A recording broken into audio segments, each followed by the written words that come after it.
pyramids discovered underwater off the coast of Cuba might be Atlantis, and you're going to see a map soon enough. Yesterday I posted a video concerning the Bimini Road that is only 15 feet underwater, and it was discovered recently by divers.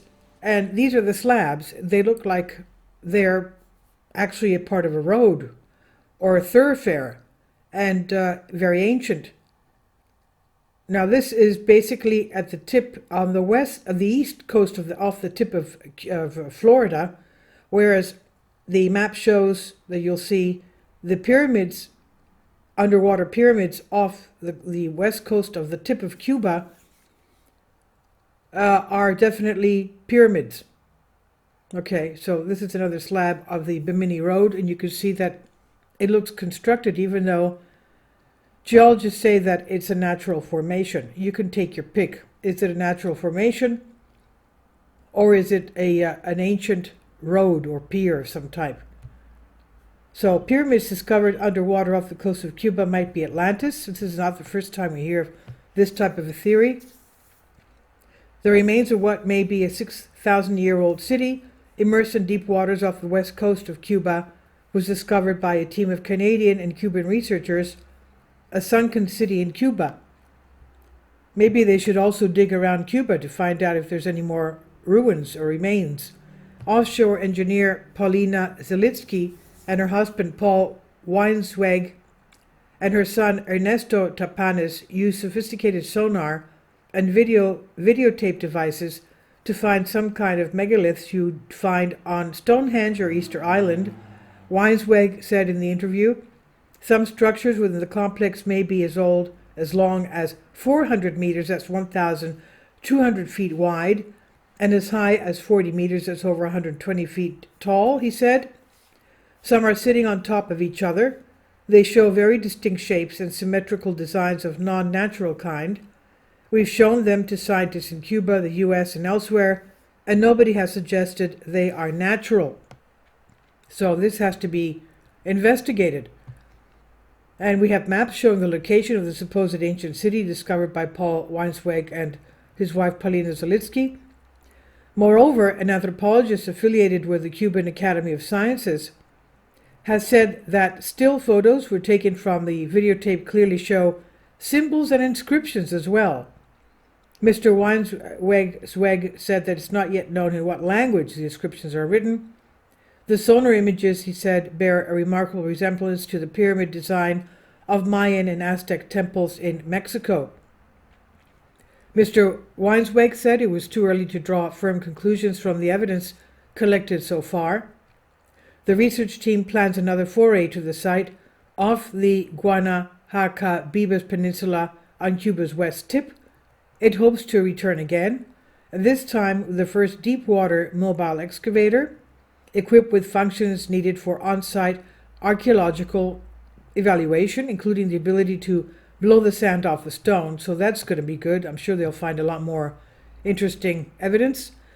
Geologists have already hypothesized that a land bridge once connected Cuba to Mexico, Yucatan's peninsula, and portions of the Cuban island were believed to have been submerged in the sea on 3 separate occasions in the distant past.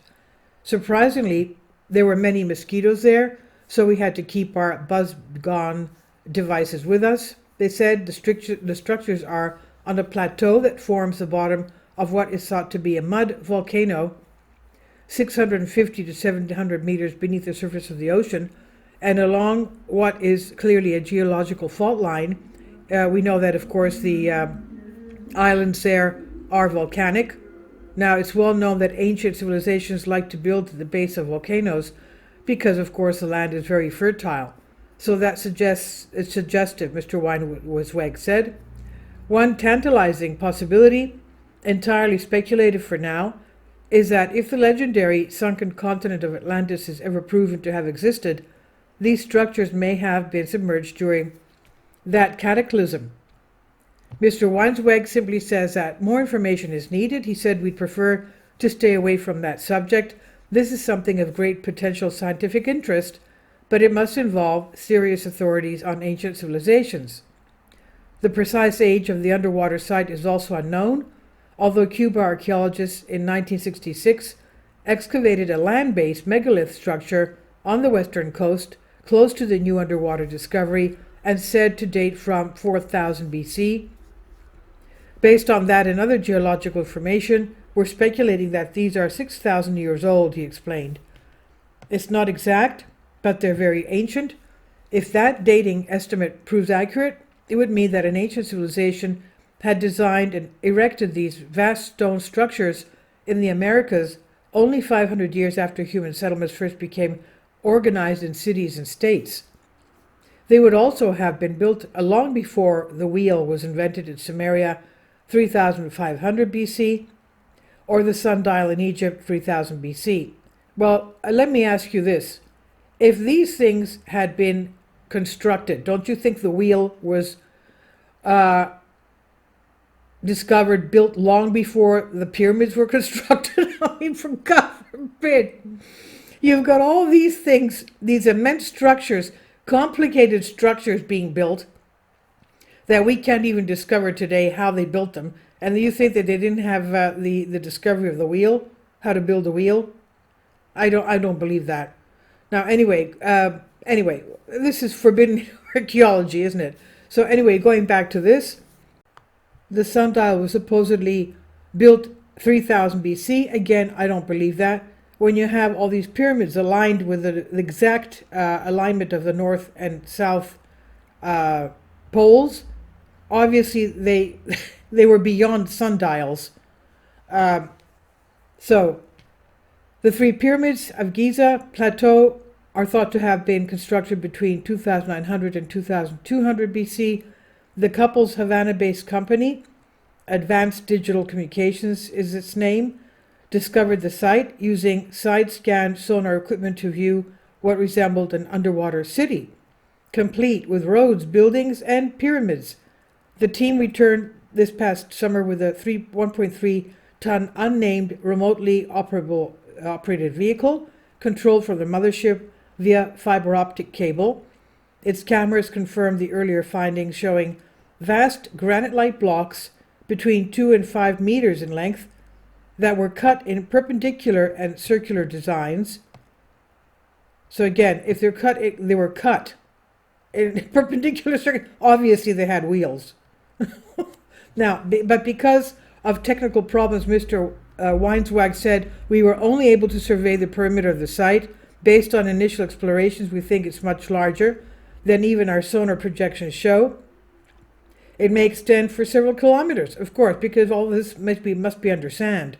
Now, in addition to the archaeological site, ADC has been exploring what Mr. Weinswag calls the richest underwater cemetery in the world for sunken Spanish galleons. Hundreds of treasure-bearing ships are said to be lying around the island of Cuba, several hundred to several thousand meters deep. Last year, off Havana Bay, it found the remains of USS Maine, the battleship that blew up in 1896. And that incident, never entirely explained, had 260 sailors as victims and precipitated the Spanish-American War. This is from Nexus Newsfeed, and it's on Out of Mind 2. What do you think about this? This is amazing. And obviously they're going to be coming back with more evidence because they'll be going down for more inspection. Please leave your comments, and thank you for your support. This is on Out of Mind 2. Kindly support my Patreon account. The daily posts are 5 videos daily, and they are totally different from what I have on my YouTube channel.